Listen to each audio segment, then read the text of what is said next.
calls on us tonight, Democrats, good Democrats, to battle bravely for the right. Democrats, good Democrats. 8 years ago we won the prize, and then were robbed by tricks and lies of freedom's foes in friends' disguise. Democrats, good Democrats. Our gallant Cleveland is the man. Democrats, good Democrats, to whip the whole Blaine Logan clan. Democrats, good Democrats. He is a statesman, brave and true. He'll get the gray, he'll get the blue. He's just the man for me and you. Democrats, good Democrats. Yes, Cleveland is of all the best. Democrats, good Democrats. He'll win the East, he'll win the West. Democrats, good Democrats. No treason stains fair Cleveland's skirt. No rings have soiled his skirts with dirt. They'll wave no more the bloody shirt. Democrats, good Democrats.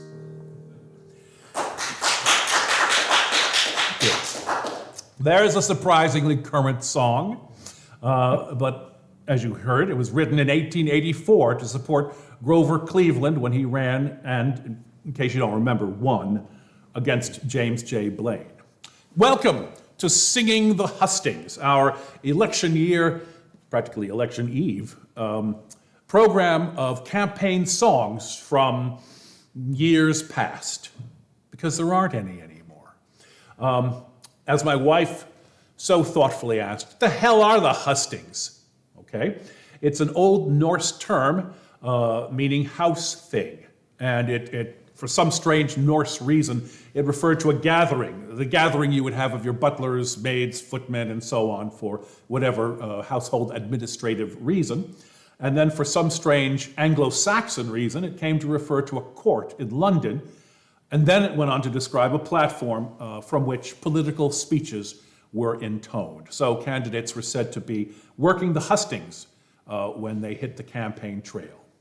So now we all know that. Music became a part of it from early on. Songs could make a campaign message memorable, and they were the memes of their day. History notes that the earliest example in the US dates from 1734 when, get ready for this title, a song made upon the election of new magistrates for this city was circulated in New York City to praise candidates who'd been elected against the will of Governor Crosby. Crosby was so enraged that he convened a grand jury that ordered the song to be burnt before the city hall by the hands of the common hangman. Well, you think the process of voting this year has gotten kind of tough? Consider that when George Washington was elected president, the only people permitted to vote were, like him, white males who owned at least 50 acres of property. We've come a little way. Anyway, here's one of the many tributes to Washington that were written at the time. There wasn't a tune specified for it, so Oscar Brand came up with this melody.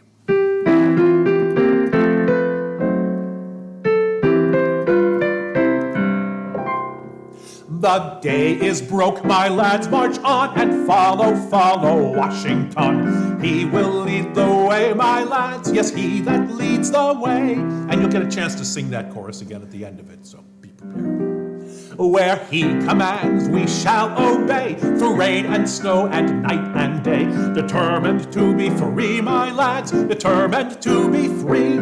Till freedom reigns, our happy bands will fight like true Americans. Until our cause prevails, my lads, until our cause prevails. And the day is broke, my lads, march on and follow, follow Washington. 'Tis he that leads the way, my lads.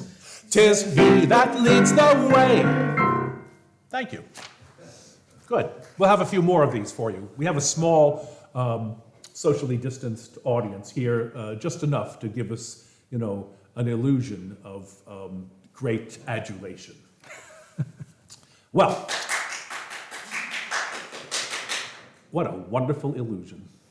We have a variety of songs on tap for you, selected from hundreds of candidates, and they're not in chronological order, so be prepared for a wild ride. Otherwise, they'd start to sound terrifying like one another. That's why we're jumping now to 1824, when Andrew Jackson ran for president. He'd served in both houses of Congress before turning military hero during the Battle of New Orleans in 1815. And this is a song that was written somewhat after that battle, a song that he went on to use to support his campaign in 1824, thus avoiding cease and desist letters. I'll try to provide adaptations to these songs as we go. For this one, you should know Jackson was nicknamed Old Hickory because he was that tough. A majority of his militia was from Kentucky. His opponent was British Major General George Pakenham, and John Bull, of course, is England.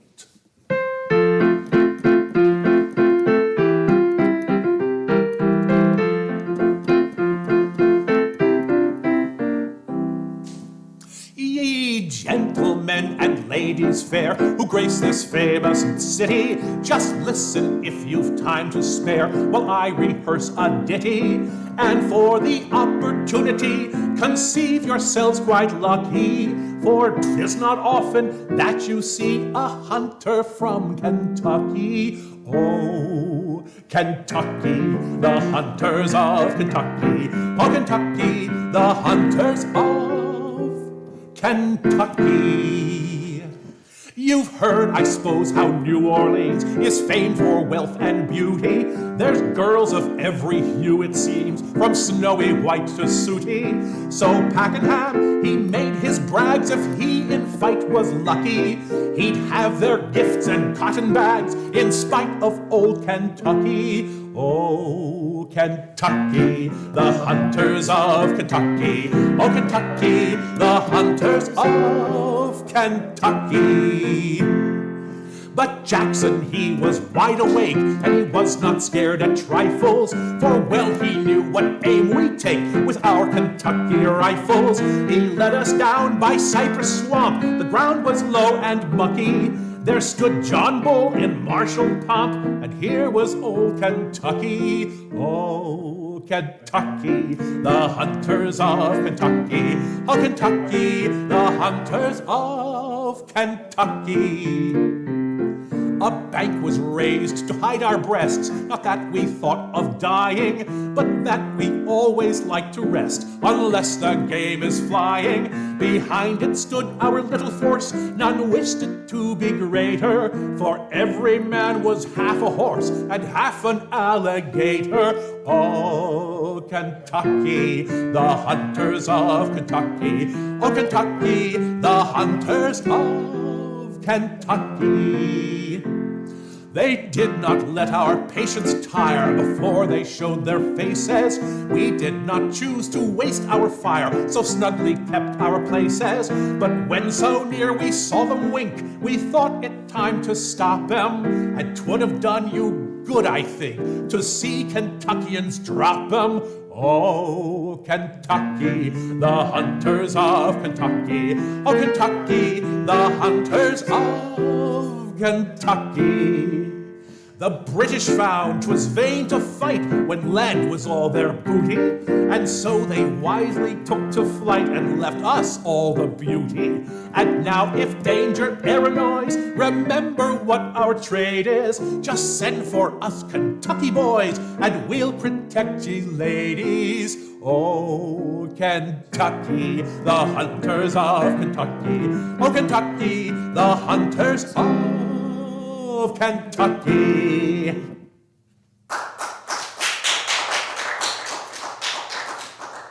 And that's about half of the original song. Yeah, they really wouldn't have time to promote this stuff on TV these days. That tune also is known as The Unfortunate Miss Bailey, if you're a Kingston Trio fan. And if you are, we'll be returning to them shortly. It made sense at the time to set words to tunes people already knew, and one of the best known melodies used in dozens of campaign songs, was Rosin the Bow. Here's a sample. This one is from the race of William Henry Harrison against incumbent Martin Van Buren in 1840.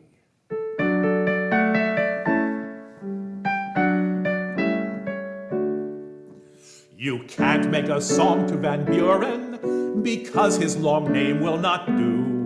There's nothing about him alluring as there is about Tippecanoe. He never was seen in a battle where bullet and cannon shot flew. His nerves would be shocked with the rattle of a contest like Tippecanoe. While Harrison marched to the border, Sly Van stayed at home, as you knew. Afraid of the smell of gunpowder, then hurrah for old Tippecanoe. Little Matt was too tender a dandy to shoulder a musket or two, where Harrison battled so handy as he did when at Tippecanoe. But snug in his pretty silk stockings and dressed in his broadcloth all new, he roasted his shins in a parlor, not fighting like Tippecanoe. And now with his gold spoons and dishes, he lives like a king with his crew. He'll feast on the loaves and the fishes till we put in old Tippecanoe.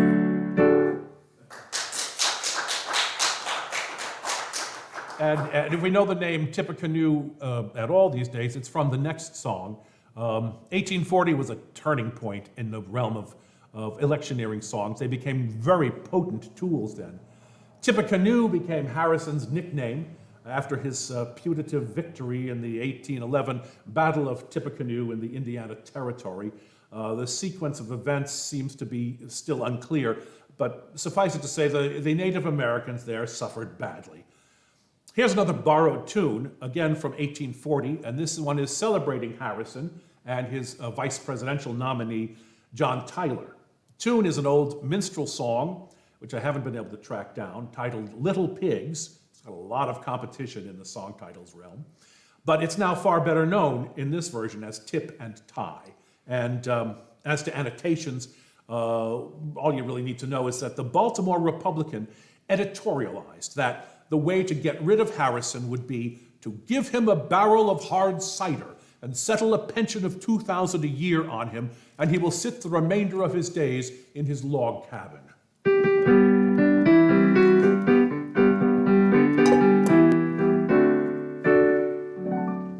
What's the cause of this commotion, motion, motion, our country through? It is the ball a-rolling on for Tippecanoe and Tyler too, for Tippecanoe and Tyler too. And with them we'll beat little Van. Van is a used-up man. And with them we'll beat little Van. Now you hear the Van Jacks talking. Things look quite blue. For all the world seems turning around for Tippecanoe and Tyler too, for Tippecanoe and Tyler too. And with them we'll beat little Van. Van is a used-up man. And with them we'll beat little Van. Let them talk about hard cider, and log cabins too. It will only help to speed the ball for Tippecanoe and Tyler too, for Tippecanoe and Tyler too. And with them we'll beat little Van. Van is a used-up man. And with them we'll beat little Van. Little Matty's days are numbered. Yes, Matty is through. And in his place we'll put the good old Tippecanoe and Tyler too, old Tippecanoe and Tyler too. And with them we'll beat little Van. Van is a used-up man. And with them we'll beat little Van.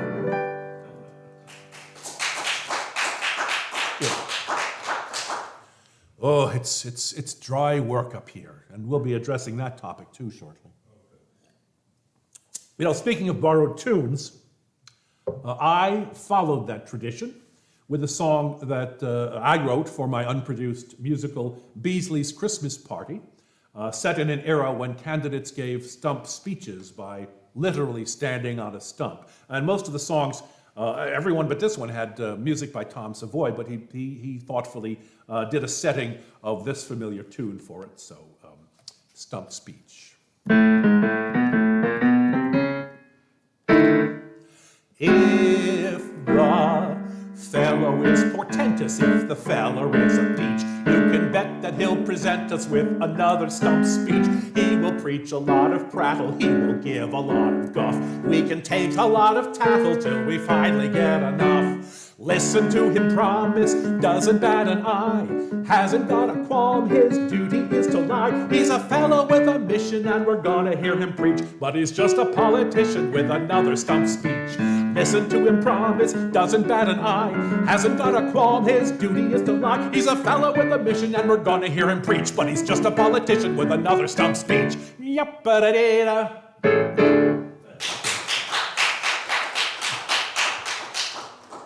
Unlike what you just heard, campaign songs aren't and weren't meant to be works of art.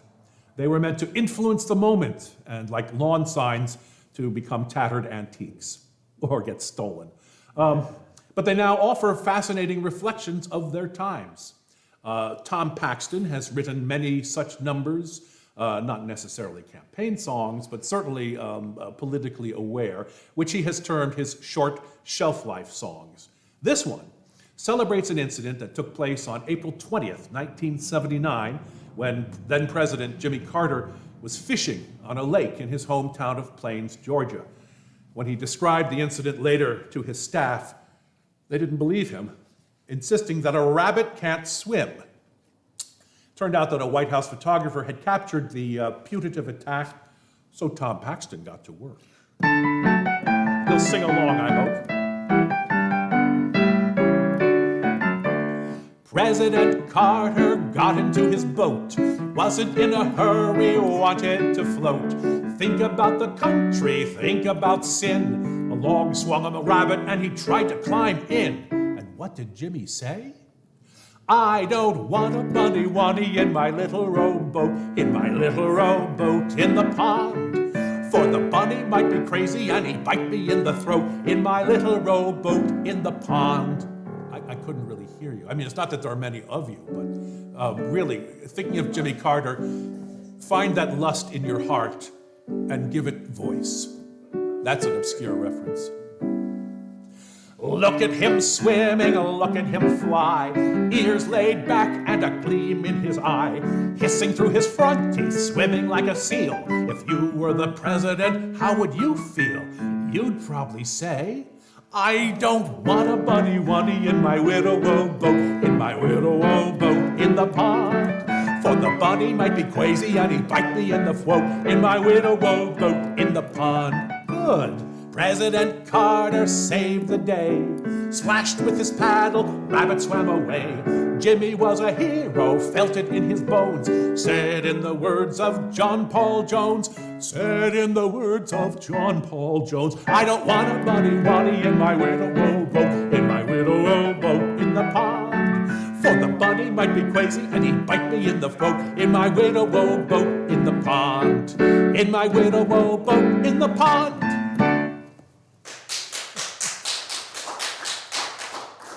Okay, well, that wasn't strictly a campaign song, I know, but we needed some humor here, don't you think? Actually, humor is supposed to be the key to the next song, although it's a little more vague because, well, first of all, we're so far away from the events of 1928. What you need to know is that there was a popular vaudeville act in the 1920s that had a wildly popular song titled Mr. Gallagher and Mr. Sheen, and those were in fact the names of the vaudevillians themselves. Al Sheen was uncle of the Marx Brothers, just so you know. And that song established a kind of a question and answer exchange at the end of each refrain that you'll hear in this one. But in this one, we are given Herbert Hoover in conversation with his 1928 opponent, New York Governor Al Smith. The second thing to know is that even in the context of its time, I don't think it's really that funny.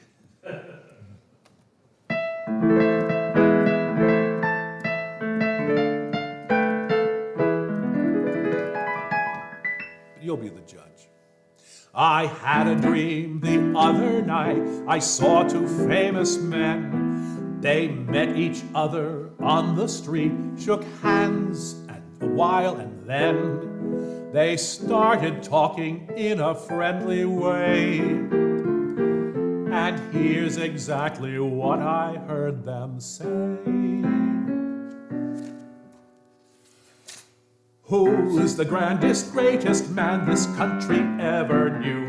Oh, it's you, Mr. Hoover. No, it's you, Mr. Smith. Excepting Georgie Washington, he was a good man too. He's not running, Mr. Hoover. What a break, Mr. Smith. Are you dry? You can't remember, but you'll know in November.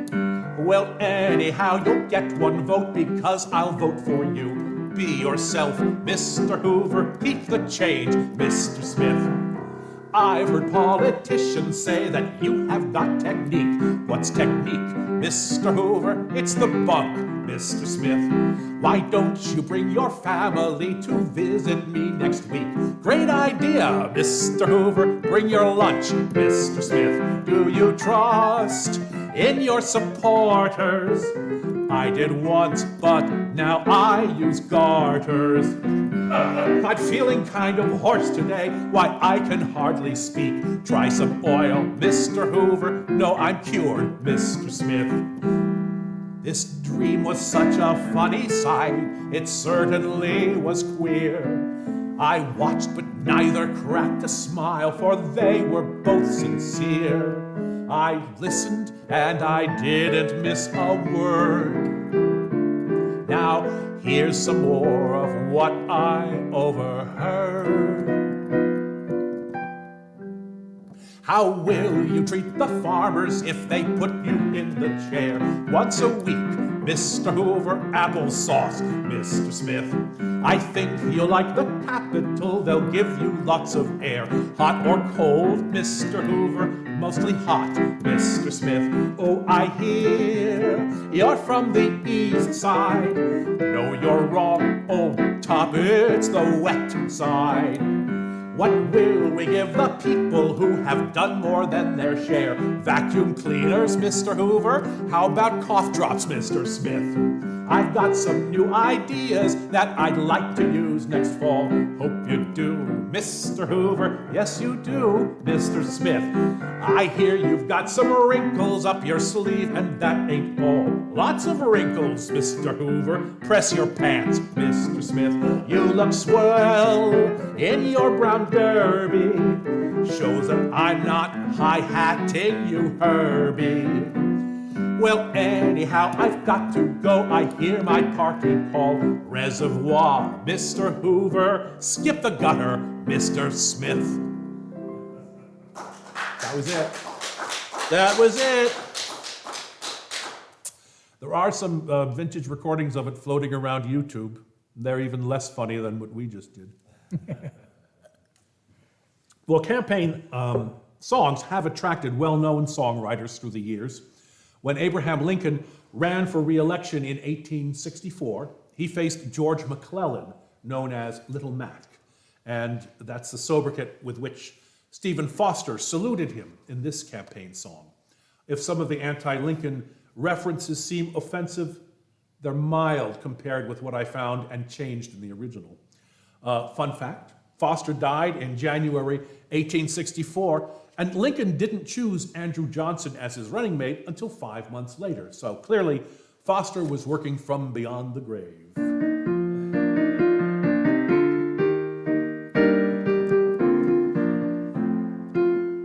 That's very Foster-esque. It is. Little Mac, you're the very man. Go down to Washington as soon as you can. Lincoln's got to get away and make room for you. We must beat Lincoln and Johnson too. Hurrah, hurrah, hurrah! Sound the rally through the whole United States. Little Mac and Pendleton are our candidates. Democrats, Democrats, do it up brown. Lincoln and his woolly heads won't go down. Greeley and Sumner and all that crew, we must beat Lincoln and Johnson too. Hurrah, hurrah, hurrah! Sound the rally through the whole United States. Little Mac and Pendleton are our candidates. Southern men come again, Little Mac's a trump. He'll restore the Union with a hop, skip, and jump. With darky proclamations full in view, we must beat Lincoln and Johnson too. Hurrah, hurrah, hurrah! Sound the rally through the whole United States. Little Mac and Pendleton are our candidates.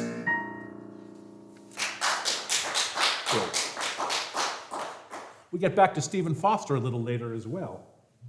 It's impressive to think that folks at that time were susceptible to songs like that. We're different today, of course, but we, at least Malcolm and I, are very susceptible to money, which has been in short supply since the start of the pandemic for performers.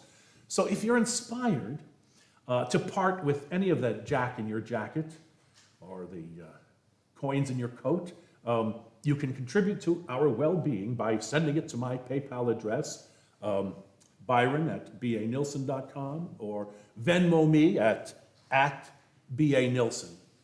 Thanks. Well, we're heading back up to 1928 again.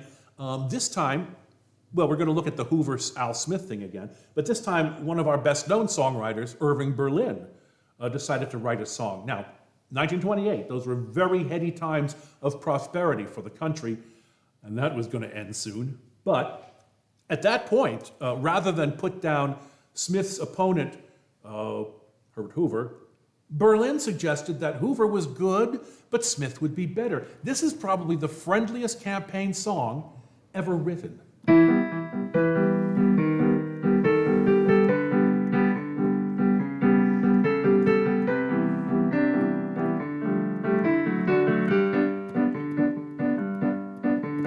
Good times with Hoover, better times with Al. Blue skies with Hoover, bluer skies with Al. Prosperity does not depend on who's in the chair. We're bound to have prosperity no matter who's there. So we'll have good times with Hoover, better times with Al. Good times with Hoover, and better times with Al. Good times with Hoover, better times with Al. They tell us that the future will be rosy and bright, but they don't have to tell us, we admit that they're right, that we'll have good times with Hoover, better times with Al. That's it. Adding the Blue Skies intro made it twice as long. Haven't found any recordings of that one. I don't know that one was much of a success. It certainly doesn't seem to be prominently displayed in the Berlin catalog.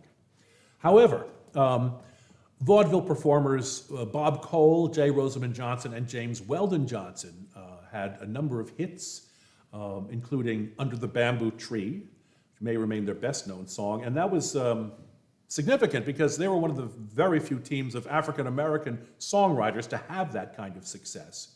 So they turned their talents to Teddy Roosevelt's campaign in 1904 with You're All Right, Teddy.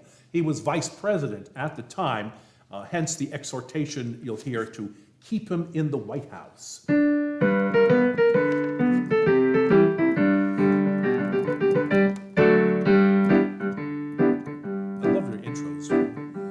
Now you're just going to vamp. The country calls again for true and honest men to vote to save its honor and its fame. So let us all unite and cast our ballots right for Teddy Roosevelt, the man we name. Oh, you are all right, Teddy. You're the kind that we remember. Don't you worry, we are with you. You're all right, Teddy, and we'll prove it in November. Teddy, we're going to keep you in the White House. And when the country's cry for men to fight and die resounded through the land from Washington, then Teddy didn't balk, nor didn't stop to talk, but went and did his work at San Juan. Oh, you are all right, Teddy. You're the kind that we remember. Don't you worry, we are with you. You're all right, Teddy, and we'll prove it in November. Teddy, we're going to keep you in the White House. When Europe raised a fuss and tried to say to us, what, dig a hole through Panama? You never shall. Our Teddy said, all right, I'll think it overnight. Next day we got the Panama Canal, 'cause you are all right, Teddy.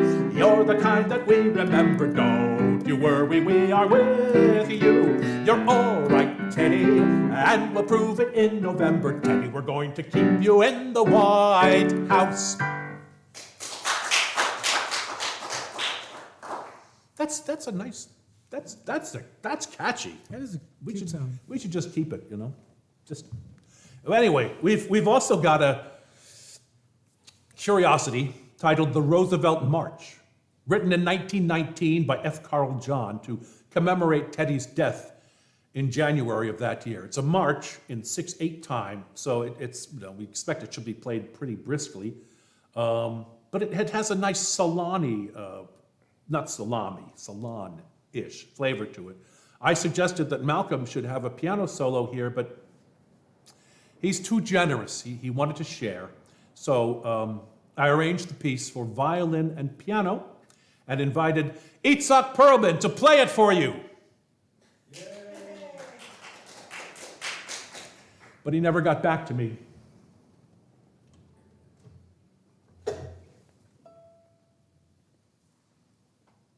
Won't you be sorry?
Or notes to that effect.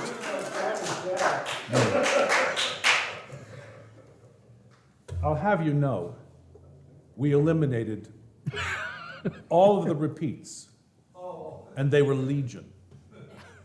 And it's written in a traditional scherzo form, so you're supposed to go back to the top again to play the A section. Thank you. You're welcome. But it gave you a break. Well, During the early 20th century, more professional songwriters are just going to go right on. Were lured into the electioneering fray. During the 1908 contest that pitted William Howard Taft against William Jennings Bryan, he had to have three names, a songwriter named Monroe Rosenfeld came up with a catchy Taft song. Of course it was catchy. Rosenfeld, this is a songwriter responsible for such deathless classics as Those Wedding Bells Shall Not Ring Out, essentially ripped off George M. Cohan's hit song Harrigan for this one. We're going to get a couple examples of spelling out the name here.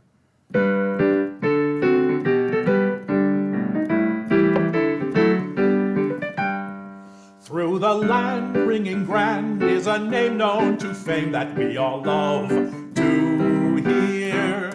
And we stand hand in hand at his loyal command, his noble cause to cheer. So for our statesman, let us all fall into line. He's the man that we want in 99. And we'll sail on the raft, crowded down fore and aft for our good Bill Taft. B-I-double-L, Bill, good old honest Bill. He's the Bill to start each mill, and we'll have him, yes we will. He'll get in for the next 4 years. Let's all give him 3 hearty cheers. B-I-double-L, Bill, Taft's no counterfeit Bill. That's a weird line. March along to the song that will ring with a swing for our good Big Bill, with a cheer far and near that the nation may hear. He is the people's will. He is our leader and our country's worthy pride, and we'll rally in triumph to his side. Let us sail on the raft, crowded down fore and aft for our good Bill Taft.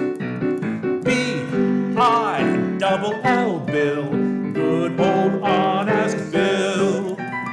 He's the Bill to start each mill, and we'll have him, yes we will. He'll get in for the next 4 years. Let's all give him 3 hearty cheers. B-I-double-L, Bill, Taft's no counterfeit Bill. B-I-double-L, Bill, Taft's no counterfeit Bill.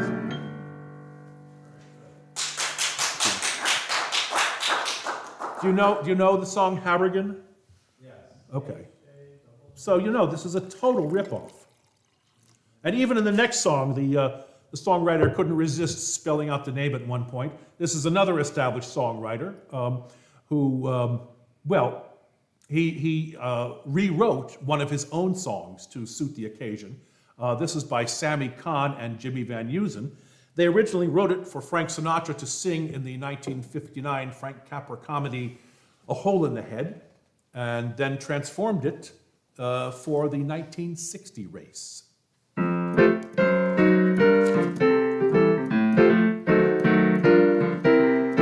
you know it already?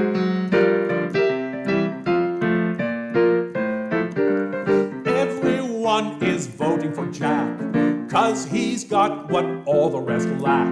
Everyone wants to back Jack. Jack is on the right track, 'cause he's got high hopes. He's got high hopes. 1960's the year for his high hopes. Come on and vote for Kennedy. Vote for Kennedy, and we'll come out on top.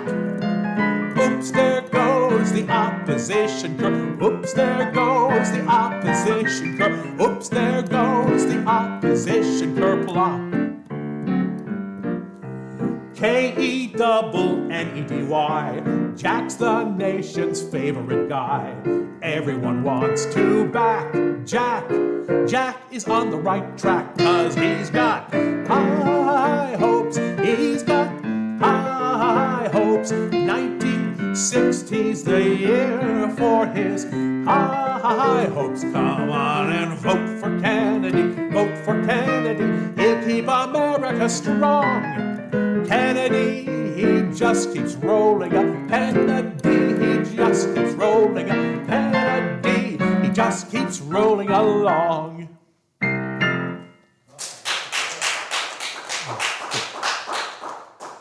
Just so you don't think that the next song was written yesterday, we're actually going back again, back to the Reconstruction era, right after the Civil War. Ulysses S Grant was elected in 1868 and again in 1872, and his two terms seem to provide a crescendo of corruptness in politics yet. What a surprise. So that as the 1876 election rolled around, the opposing Democrats insisted they were going to usher in an era of reform. They nominated another New York governor, Samuel Tilden, and he is the Uncle Sammy of this song.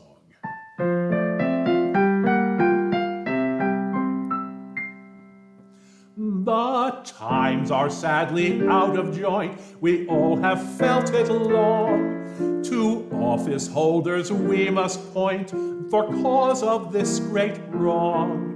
The rich are doing well enough and stand the crisis well, but on the poor 'tis mighty rough, more so than words can tell. But what can we expect to see when at the nation's head a band of thieves hold revelry and rob the poor of bread?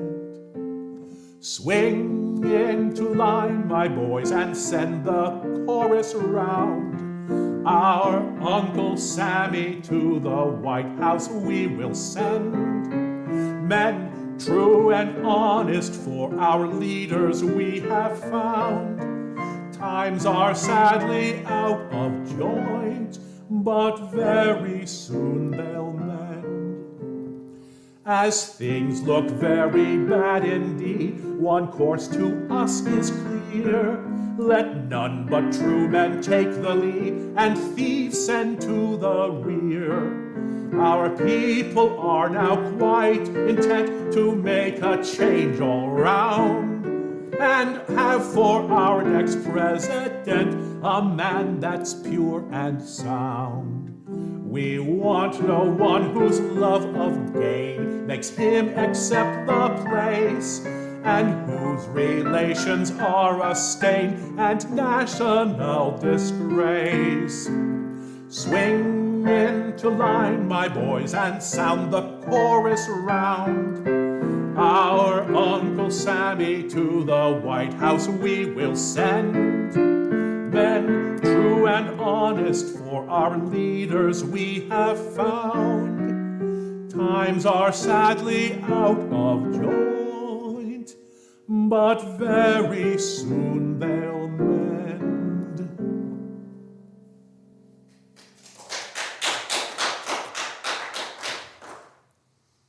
Probably took you by surprise, huh? I hope. But I have high hopes. Tilden won a clear majority in the popular vote, but he lost in the Electoral College. Well, there was no contest 28 years later in 1904. We're back up to Teddy Roosevelt, but this time to the opposition view. But TR's win was pretty much foregone, even up against Democratic powerhouse Judge Alton B. Parker. And this is another example of a famous songwriter pitching in. Paul Dresser, best known for the song On the Banks of the Wabash, wrote this one. You'll note references to TR's fondness for big game hunting and his trademark exclamation, delighted.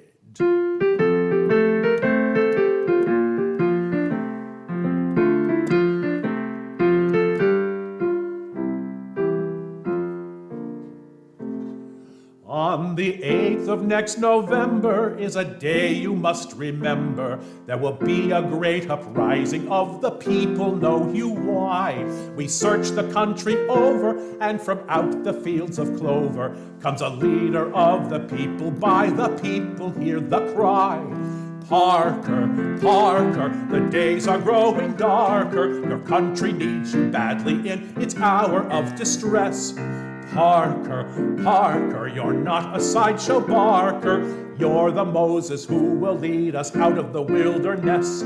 There will be no brag or bluster, no more military fluster, no more mountain lion shooting, no more wild and woolly fun. A democracy united will see that things are righted. Everyone will be delighted, for we have them on the run. Parker, Parker, the days are growing darker. Your country needs you badly in its hour of distress. Parker, Parker, you're not a sideshow barker. You're the Moses who will lead us out of the wilderness. Thank you. Now, let me ask you, Moses? Yeah. Really? I mean, he never made it to the promised land, if I'm remembering correctly. So maybe that wasn't the best choice of metaphor. But in the end, neither did Parker. So that song is in fact titled, Parker, Parker, You're the Moses Who Will Lead Us Out of the Wilderness. And if you think that's wordy, try reading any of the books written by Paul Dresser's brother, the novelist Theodore Dreiser. As popular music styles changed over the decades, campaign songs struggled to keep up. Here's one written for Woodrow Wilson's 1916 re-election campaign, trying to cash in on a popular style. And it's one with another cumbersome title. We're going to celebrate the end of the war in ragtime. Be sure that Woodrow Wilson leads the band. The words and music are by Coleman Getz and Jack Stern. And I haven't heard of them either.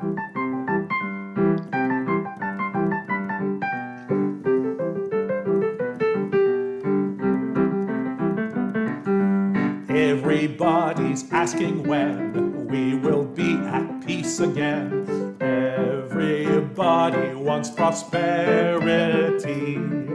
I hear many people say, lay the sword and gun away, but still they're fighting across the sea. The end must come, it's true. That's why I say to you, we're gonna celebrate the end of war in ragtime. Every nation soon will sing in rag rhyme. England, France, and Germany, even folks from Italy. The aristocrats and the diplomats marching arm in arm, see them tip their hats to a raggy melody, so pretty everywhere there's harmony. So when we celebrate the end of war in ragtime, be sure that Woodrow Wilson leads the band. Everyone will feel so gay, there'll be one long holiday when each nation claims neutrality. There'll be lots of waving flags, waving to the raggy rags. Each one will have their liberty. With peace in every land, I trust you'll understand. We're gonna celebrate the end of war in ragtime. Every nation soon will sing in rag rhyme. England, France, and Germany, even folks from Italy. The aristocrats and the diplomats marching arm in arm, see them tip their hats to a raggy melody, so pretty everywhere there's harmony. So when we celebrate the end of war in ragtime, be sure that Woodrow Wilson leads. Be sure that Woodrow Wilson leads. Be sure that Woodrow Wilson leads the band.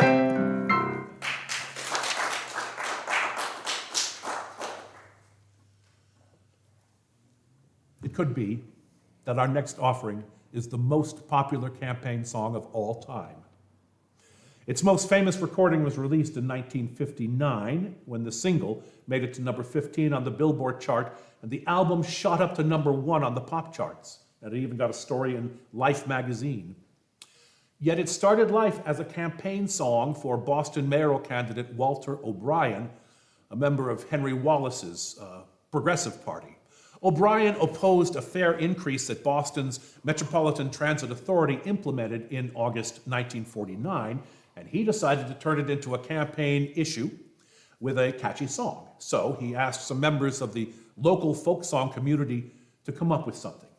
And Bess Lomax Hawes and Jackie Steiner retooled an old Henry Clay work song titled "The Ship That Never Returned" into a new number. And here is the song with its original lyrics.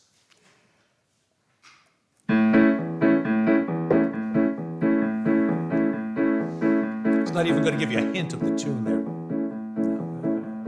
But I bet you know it. Let me tell you the story of a man named Charlie on a dark and fateful day.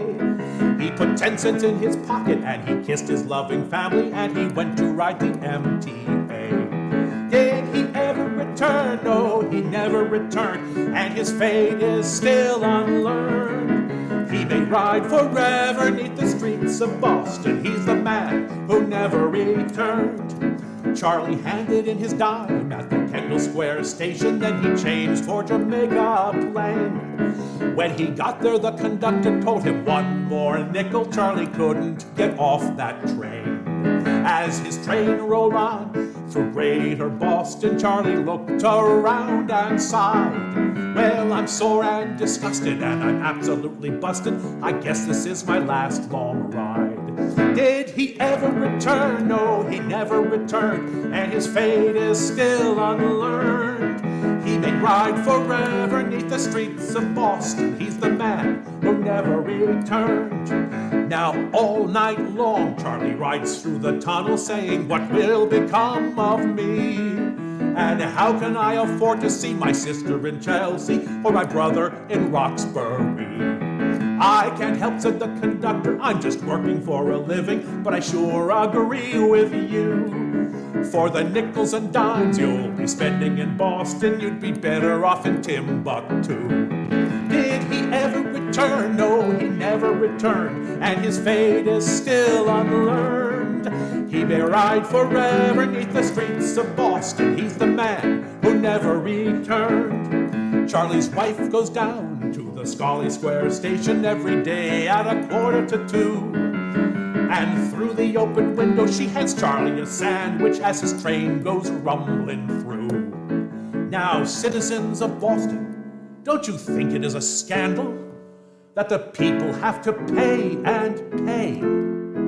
Vote for Walter A. O'Brien, fight that fare increase, and get poor Charlie off the MTA. Did he ever return? No, he never returned, and his fate is still unlearned. He may ride forever 'neath the streets of Boston. He's the man who never returned. He's the man who never returned.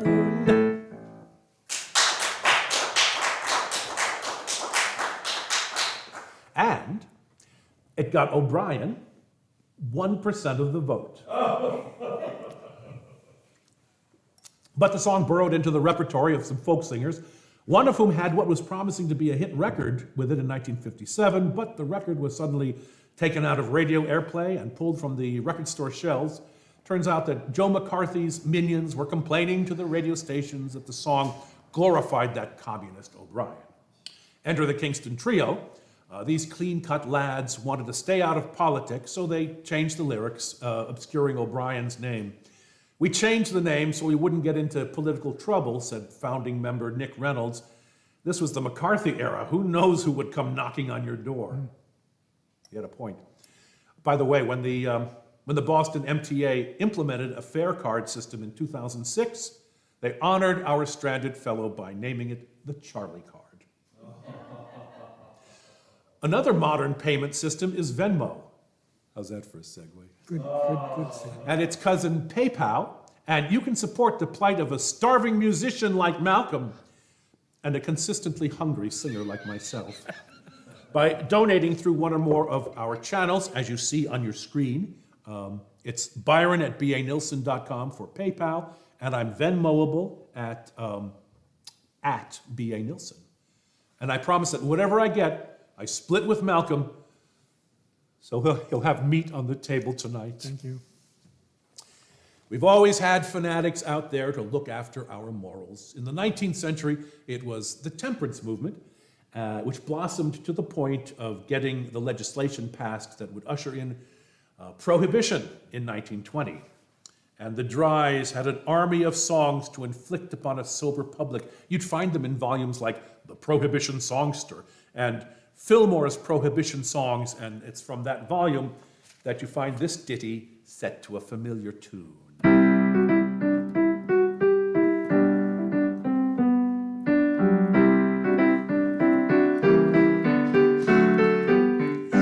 Temperance folks are waking up throughout the Yankee nation to put the liquor traffic down and drive it from creation. The stills and drinking dens are doomed to lawful demolition, for all good men are going in for legal prohibition. Prohibition is the song, we'll shout it through the nation. Prohibition to the wrong is right through all creation.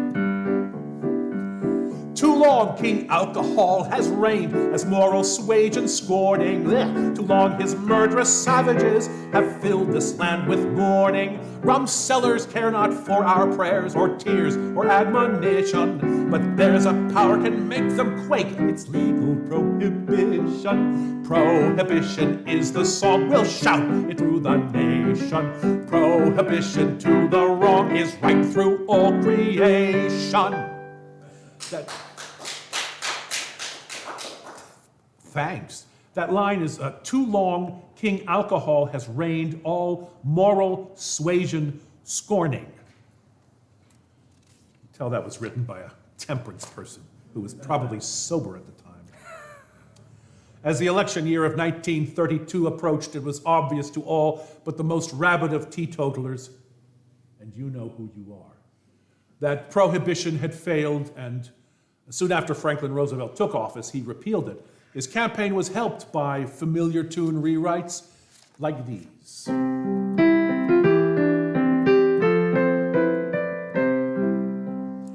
Gone are the days when we drank good beer and wine. Gone are the days when we sang Sweet Adeline. Gone from this land to a land we do not know. I hear my friends of yore a-callin', have one, Joe. I'm thirsty for the beer we used to know. I hear my friends of yore a-callin', have one, Joe. If a voter votes for Hoover, he is voting dry. If a voter is so foolish, kiss yourself goodbye. Every voter has a noodle, use it now, says I. Yes, vote for Franklin Roosevelt or kiss yourself goodbye. I'm not convinced that when they would be rallying in the streets with this song, they were singing Kiss Yourself Goodbye. Are you? Let's try it the other way. If you want some decent wages, what's the use to sigh? You can't turn tears into dollars, no matter how you try. Every voter gets a ballot, mark it right, says I. Make Roosevelt your president, or kiss your ass goodbye. Yeah, that works better that way. And you know that first tune, Old Black Joe, that was Stephen Foster again. Well, FDR was elected in 32, re-elected in 36, re-elected in 1940. The nation loved him, if you don't count Maine and Vermont, and the bankers and the other wealthy industrialists who insisted that helping the Depression-era poor was some manner of vile socialism and who spent 40 years building up a PR and lobbying and legislation machine that would finally find a sympathetic president when Ronald Reagan took office and everything changed. But that's a different program. But back to 1940, and a campaign song by Henry Myers and Jay Gorney. Mr. Roosevelt, won't you please run again?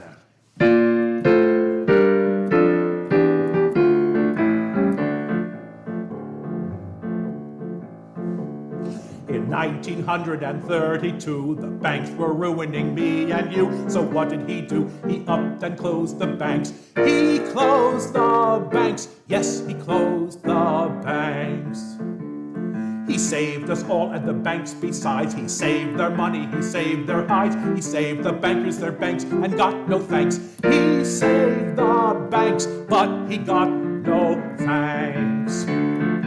Yankee Doodle told us they would never more be phony, but economic royalists are just like Al Capone. Since they're pushing us down again, he started going to town again, but not to save the banks, to save us Yanks. Don't save the banks, just save us Yanks. So, Mr. Roosevelt, won't you please run again? For we want you to do it, you've got to go through it again. Mr. Roosevelt, won't you please run again? For you're right in the middle of solving the riddle, and then we're ready to march to the polls. Ta-ra-ra-boom-de-ay, ta-ra-ra-boom-de-ay, with a hullabaloo. There'll be a brass band to welcome you, with a rum-de-diddle-de on the drum, a rum-de-diddle-de-um-de-dum. 100 million voters, here they come, for you're the hope of all American women and men. Mr. Roosevelt, won't you do it again? My friends, he says, and friendship travels far. Even foreign countries love the voice of FDR. Does everyone know what they want? Yes, everyone knows what they want. Right. History shows that everyone knows excepting Maine and Vermont. Mr. Roosevelt, won't you please run again? For we want you to do it, you have to go through it again. Mr. Roosevelt, won't you please run again? For you're right in the middle of solving the riddle, and then we're ready to march to the polls. Ta-ra-ra-boom-de-ay, ta-ra-ra-boom-de-ay, with a hullabaloo. There'll be a brass band to welcome you, with a rum-de-diddle-de on the drum, a rum-de-diddle-de-um-de-dum. 100 million voters, here they come. If Hoover could last one term, then you are entitled to 10. Mr. Roosevelt, won't you do it again?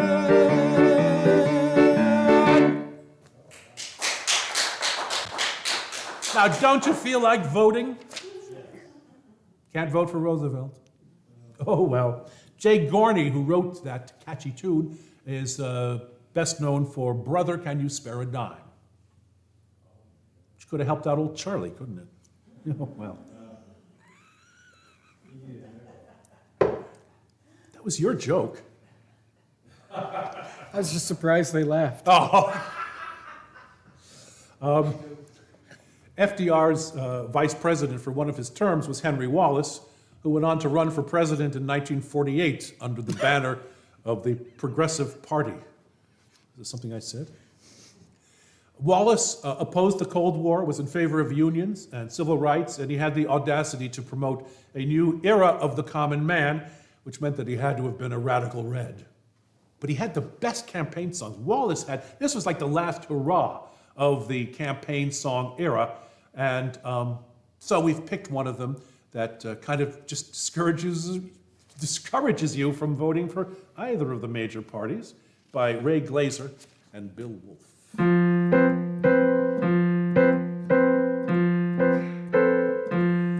The donkey is tired and thin. The elephant thinks he'll move in. They yell and they fuss, but they ain't fooling us, 'cause they're brothers right under the skin. It's the same merry-go-round. Which one will you ride this year? The donkey and elephant bob up and down on the same merry-go-round. The elephant comes from the north. The donkey may come from the south.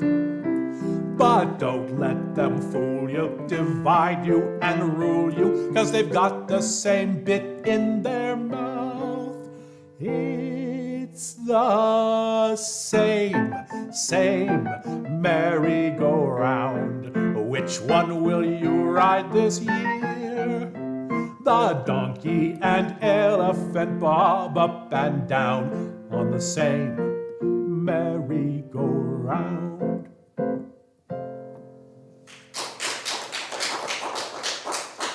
Thank you very much. Malcolm and I want to thank you for making it this far with us. There's only one more song to go. But before we get to it, we want to thank the New York Foundation for the Arts for the Keep New York Creating grant that funded this program. We want to thank Susan Whiteman, who is working the control board there and giving you all those lovely alternative shots. If she had her way, you'd have pastoral landscapes, sheep frolicking in the fields, that sort of thing, but we did have to kind of rein her in. And we want to remind you that even with the sorry lack of campaign songs around us now, you still have to get out there and vote 10 days from now, unless you're early voting, unless you've done so already, or unless you're watching this in a future in which this manner of technology has somehow survived. One thing you, of course, can't help but notice, in lieu of campaign songs, we seem to have polls. We are flooded with polls, but never more literally than when radio station KEMB-FM in Emmitsburg, Iowa, conducted what they termed a cess poll in 1980. They asked listeners to indicate a presidential candidate preference by flushing the toilet when that candidate's name was mentioned. It was a tie. The level in the city water tower dropped 1/10 of a foot for each of the candidates. You remember who they were. Probably the best thing to come out of that experiment was our closing number, this Tom Paxton song. Someone had the right idea out in Iowa. Palo Alto County had its own straw poll. Folks who listened to the radio were told to flush their toilets so their candidate might win the Super Bowl. Folks in Emmitsburg have got things in perspective and good common sense that they rely upon. When the beaming smiles and golden throats come shaking hands and begging votes, the folks in Emmitsburg head for the John. If you love that politician, pull the chain. Send a world of woe and trouble down the drain. It's the road to satisfaction. It's a natural reaction. If you love that politician, pull the chain. If you like the things he said, use your head. You can show the world you think he's thoroughbred. Choose a favorite son or daughter with a little running water. If you like the things he said, use your head. Do you get that familiar feeling when you hear the things they say? When they hum their familiar tunes, do your thoughts all turn to prunes? Are you headed for Hernando's hideaway? If the man gets through to you, use your loo.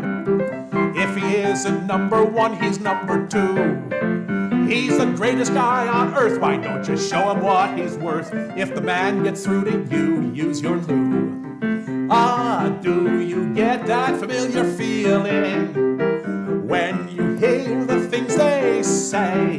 When they hum their familiar tunes, do your thoughts all turn to prunes? Are you headed for Hernando's hideaway?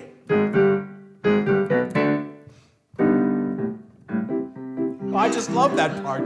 If you love that politician, pull the chain, pull the chain. Send a world of woe and trouble down the drain. It's the road to satisfaction. It's a natural reaction. If you love that politician, pull the chain. When you see the ruling gentry, why the answer's elementary. If you love that politician, pull the chain. Thank you. Malcolm Kogut, I'm Byron Nilsson, Susan Whiteman at the controls. We have a great audience, and I think we're fading out.